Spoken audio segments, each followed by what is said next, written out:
Hello everybody, my name is Anna Rita Tranfici and I want to welcome you to Principles of Web Design, how to effectively design your projects. This screencast will look at some basic principles of web design that will help you to effectively design your next project.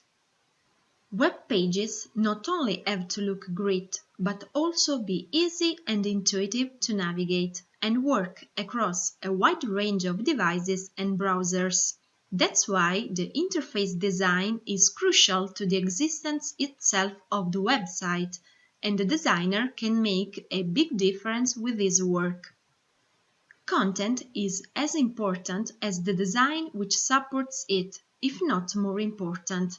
Your task is to build a website or a web application that fulfills all the requirements of your users and, at the same time, is very well looking. But how can you achieve this goal? Basically, there are 4 key words that you should keep in mind: research, organize, economize, communicate.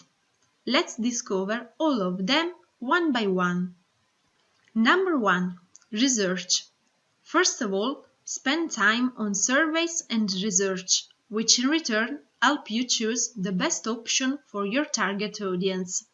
Then, decide for which platforms you want to build your work.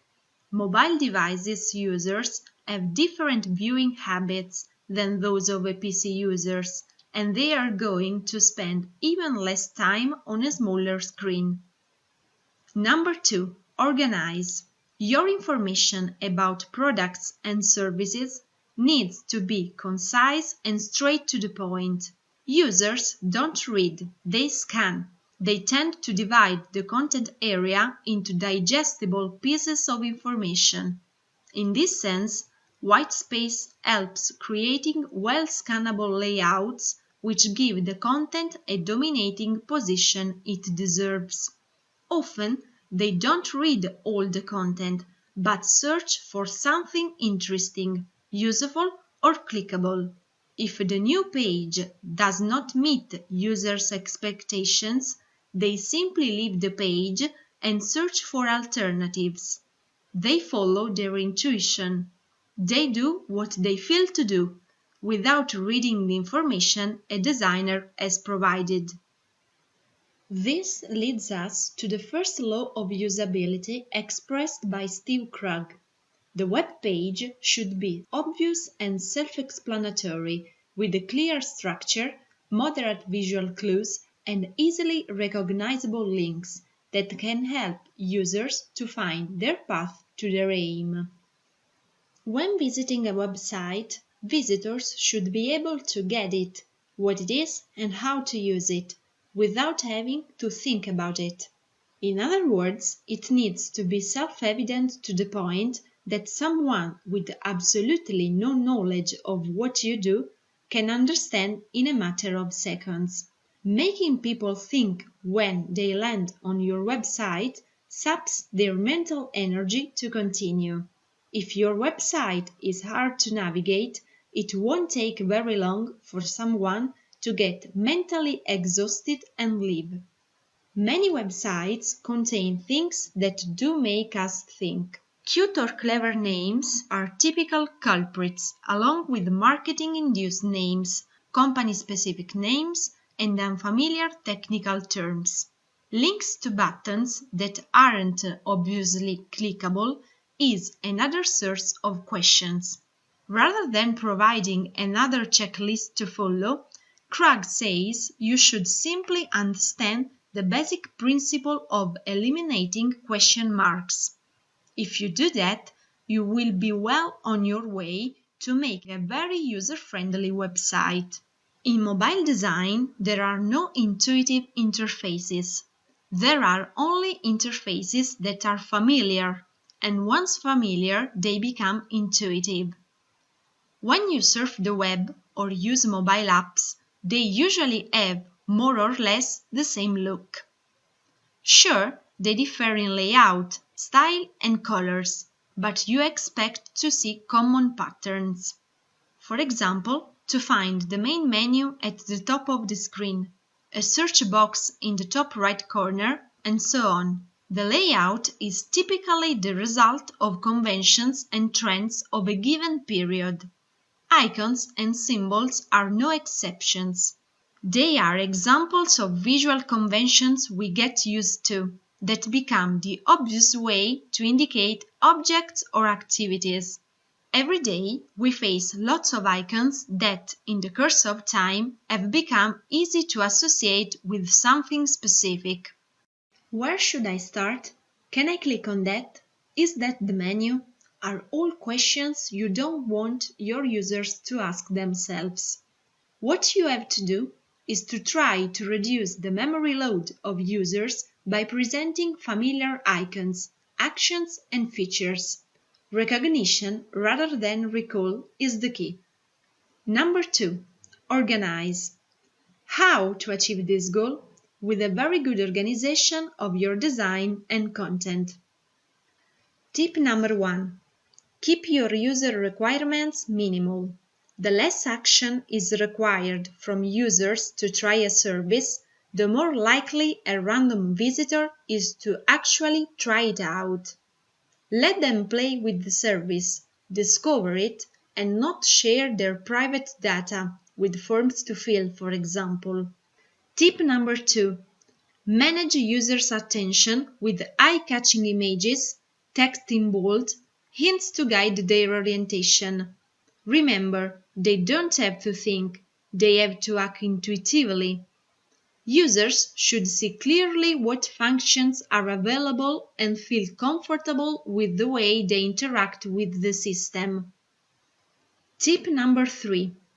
Focus on rapidity.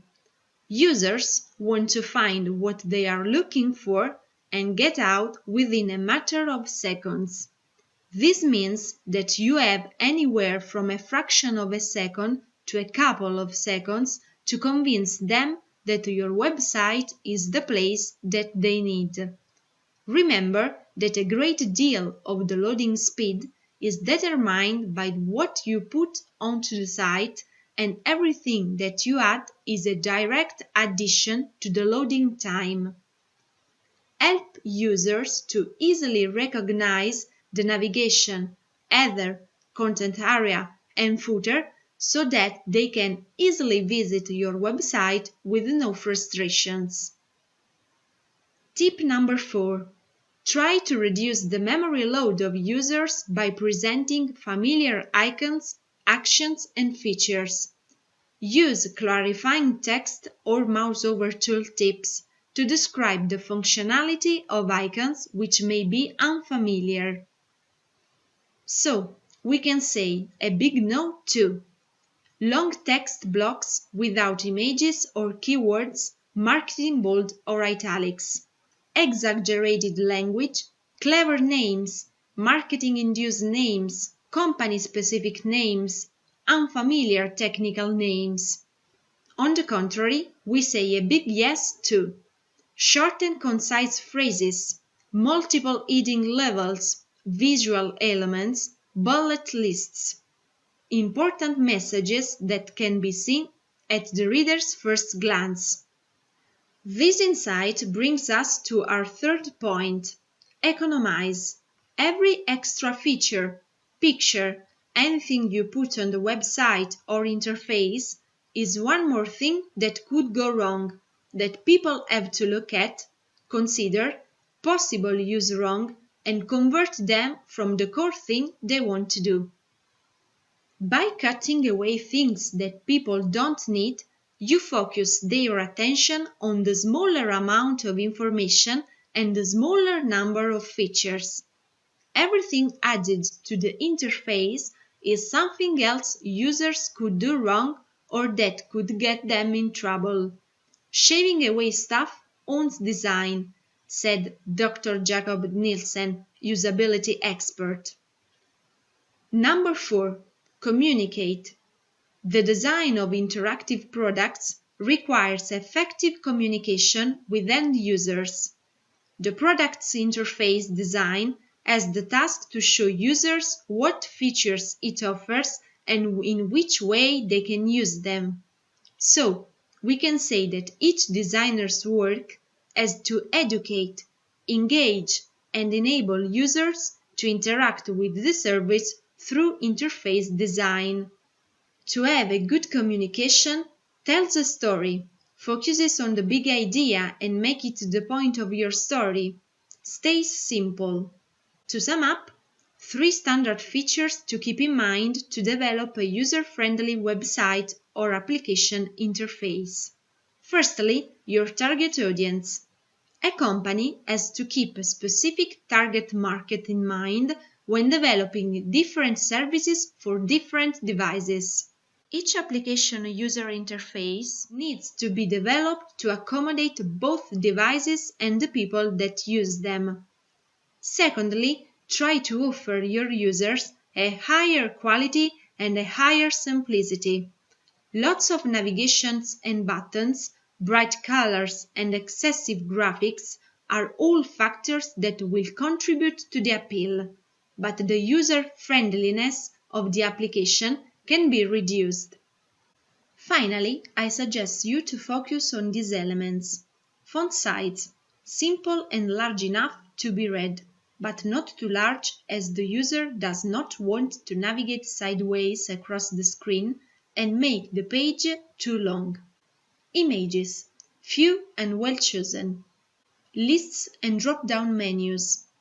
A list is ideal as it allows users to see immediately what applications or pages are available to them and makes the use of the interface easier.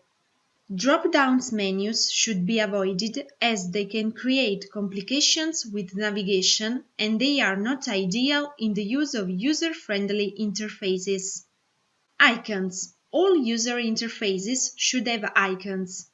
These make the site look appealing and create an easier way to navigate. Prefer standard icons since they help the users to find the interface familiar. In this screencast, you have discovered some basic principles of web design that will help you to effectively design your next project. In conclusion, we can say that the appearance of things, their well-chosen names, the layout of the page, and the small amounts of carefully crafted text should all work together to create near instantaneous recognition. If you want to discuss about principle of web design or anything else, get in touch with me using my email address or on Twitter. Bye bye!